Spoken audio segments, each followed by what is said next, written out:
Assalomu alaykum do'stlar. Qonun tingla YouTube kanaliga xush kelibsiz. Kanalga obuna bo'lishni unutmang. Qani unda boshladik.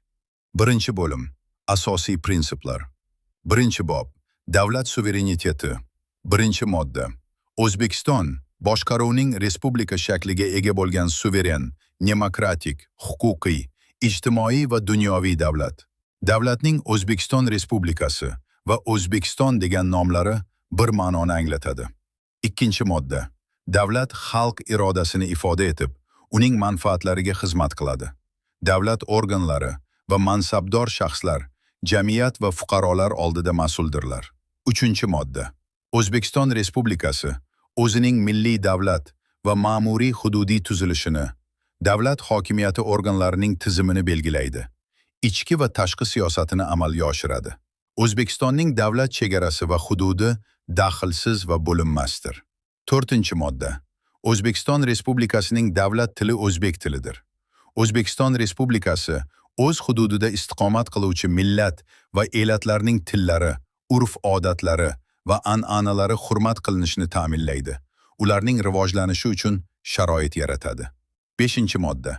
O'zbekiston Respublikasi qonun bilan tasdiqlanadigan o'z davlat ramzlari, bayrog'i, gerbi va madhiyasiga ega. Davlat ramzlari davlat himoyasidadir. Oltinchi modda. O'zbekiston Respublikasining poytaxti Toshkent shahri. Ikkinchi bob. Xalq hokimiyatchiligi. Yettinchi modda. Xalq davlat hokimiyatining birdan bir manbaidir. O'zbekiston Respublikasida davlat hokimiyati xalq manfaatlarini ko'zlab va O'zbekiston Respublikasi Konstitutsiyasi hamda uning asosida qabul qilingan qonunlar vakolat bergan organlar tomonidangina amalga oshiriladi. Konstitutsiyada nazarda tutilmagan tartibda davlat hokimiyati vakolatlarini o'zlashtirish, hokimiyat organlari faoliyatini to'xtatib qo'yish yoki tugatish, hokimiyatning yangi va muvoziy tarkiblarini tuzish Konstitutsiyaga xilof hisoblanadi va qonunga binoan javobgarlikka tortishga asos bo'ladi. 8-modda. O'zbekiston xalqini millatidan qat'i nazar O'zbekiston Respublikasining fuqarolari tashkil etadi. 9-modda. Jamiyat va davlat hayotining eng muhim masalalari xalq muhokamasiga taqdim etiladi. Umumxalq ovoziga, referendumga qo'yiladi.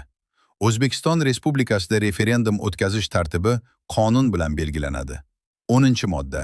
O'zbekiston xalqi nomidan faqat u saylagan O'zbekiston Respublikasi Oliy Majlisi va prezidenti ish olib borishi mumkin.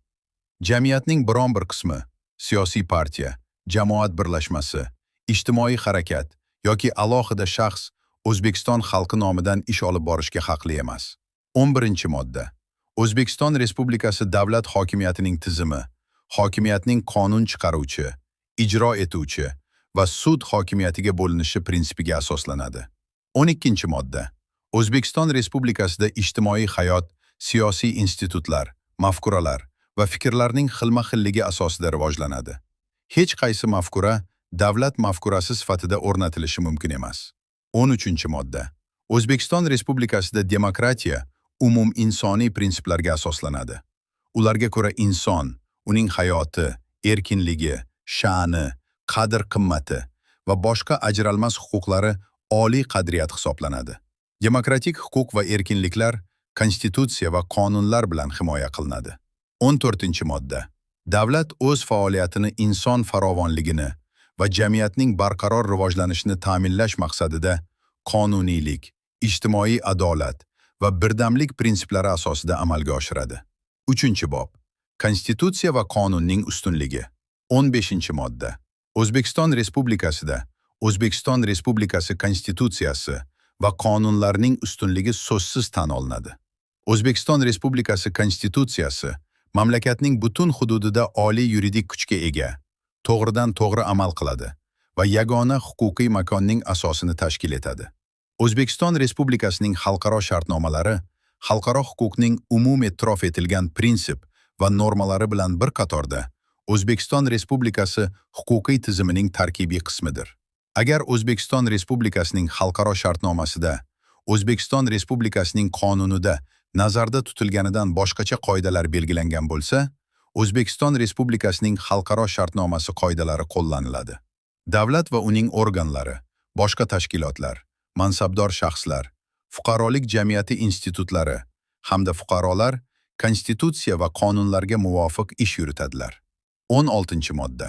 Ushbu konstitutsiyaning birorta qoidasi O'zbekiston Respublikasining huquq va manfaatlariga, ushbu konstitutsiyaning birinchi bo'limida nazarda tutilgan asosiy prinsip va normalarga zarar yetkazadigan tarzda talqin etilishi mumkin emas. O'zbekiston Respublikasining qonunlari va boshqa normativ huquqiy hujjatlari O'zbekiston Respublikasining konstitutsiyasi asosida va uni ijro etish yuzasidan qabul qilinadi. Birorta qonun yoki boshqa normativ huquqiy hujjat konstitutsiyaning prinsip va normalariga zid bo'lishi mumkin emas. 4-bob. Tashqi siyosat 17-modda. O'zbekiston Respublikasi xalqaro munosabatlarning to'la huquqli subyektidir.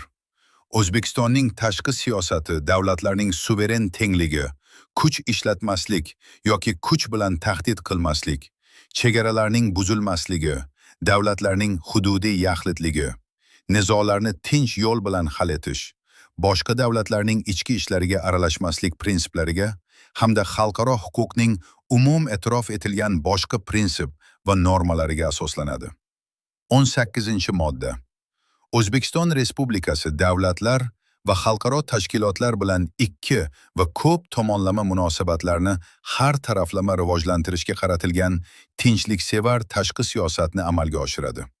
O'zbekiston Respublikasi davlatning, xalqning oliy manfaatlaridan, uning farovonligi va xavfsizligidan kelib chiqqan holda ittifoqlar tuzishi, hamdo'stliklarga va boshqa davlatlararo tuzilmalarga kirishi hamda ulardan chiqishi mumkin.